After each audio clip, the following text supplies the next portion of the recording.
दूसरा शमूएल 11वां अध्याय। कुल वचन 27। राज्य के भीतर दाऊद के अपराध व्यभिचार। फिर जिस समय राजा लोग युद्ध करने को निकला करते हैं, उस समय अर्थात वर्ष के आरंभ में दाऊद ने योआब को और उसके संग अपने सेवकों और समस्त इस्राएलियों को भेजा, और उन्होंने अम्मोनियों को नाश किया और रब्बा नगर को घेर लिया। परंतु दाऊद यरूशलेम में रह गया। सांझ के समय दाऊद पलंग पर से उठकर राजभवन की छत पर टहल रहा था, और छत पर से उसको एक स्त्री जो अति सुंदर थी नहाती हुई देख पड़ी।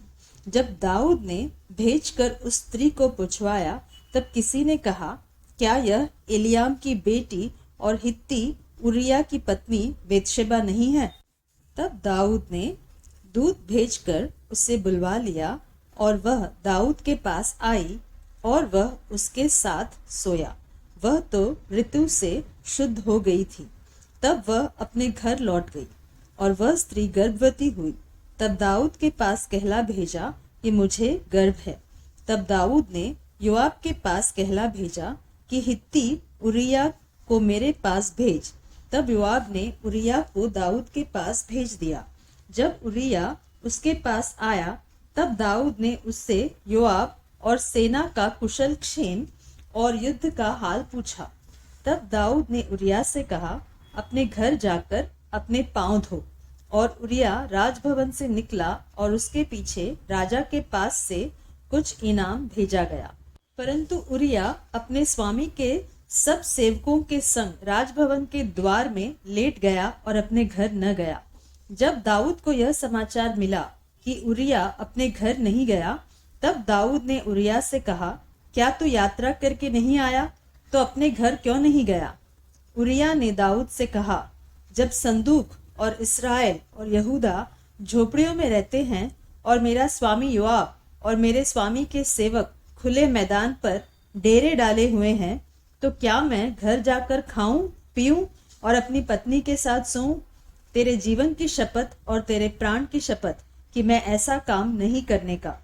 दाऊद ने उरिया से कहा, आज यही रह, और कल मैं तुझे विदा करूंगा। इसलिए उरिया उस दिन और दूसरे दिन भी यरूशलेम में रहा। तब दाऊद ने उसे नेवता दिया, और उसने उसके सामने खाया पिया, और उसी ने उसे मतवाला किया। और सांझ को वह अपने स्वामी के सेवकों के संग अपनी चारपाई पर सोने को निकला, परंतु अपने घर न गया। हत्या। बिहान को दाऊद ने योआब के नाम पर एक चिट्ठी लिखकर उरिया के हाथ से भेज दी। उस चिट्ठी में यह लिखा था कि सबसे घोर युद्ध के सामने उरिया को रखना, तब उसे छोड़कर लौट आओ कि वह घायल होकर मर जाए। और योआब ने नगर की अच्छी रीति से देखभाल कर जिस स्थान में वह जानता था कि वीर है, उसी में उरिया को ठहरा दिया। तब नगर के पुरुषों ने निकलकर योआब से युद्ध किया, और लोगों में से अर्थात दाऊद के सेवकों में से कितने खेत आए, और उनमें हित्ती उरिया भी मर गया। तब योआब ने भेजकर दाऊद को युद्ध का पूरा हाल बताया, और दूत को आज्ञा दी कि जब तू युद्ध का पूरा हाल राजा को बता चुके, तब यदि राजा जलकर कहने लगे कि तुम लोग लड़ने को नगर के ऐसे निकट क्यों गए? क्या तुम न जानते थे कि वह शहरपनाह पर से तीर छोड़ेंगे? यरुब्बेशेत के पुत्र अबीमेलेक को किसने मार डाला? क्या एक स्त्री ने शहरपनाह पर से चक्की का उपरला पाट उस पर ऐसा न डाला कि वह तेबेस में मर गया? फिर तुम शहरपनाह के ऐसे निकट क्यों गए? तो तू यों कहना कि तेरा दास उरिया हित्ती भी मर गया। तब दूत चल दिया और जाकर दाऊद से योआब की सब बातें वर्णन की। दूत ने दाऊद से कहा कि वे लोग हम पर प्रबल होकर मैदान में हमारे पास निकल आए। फिर हमने उन्हें फाटक तक खदेड़ा।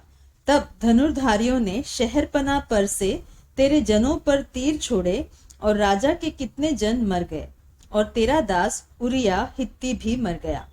दाऊद ने दूत से कहा, योआब से यूं कहना कि इस बात के कारण उदास न हो, क्योंकि तलवार जैसे इसको वैसे उसको नाश करती है। तो तू नगर के विरुद्ध अधिक दृढ़ता से लड़कर उसे उलट दे, और तू उसे हियाव बंधा, जब उरिया की स्त्री ने सुना कि मेरा पति मर गया, तब वह अपने पति के लिए रोने पीटने लगी।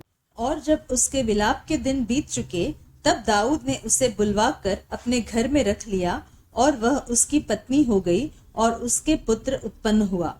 परंतु उस काम से जो दाऊद ने किया था, यहोवा क्रोधित हुआ।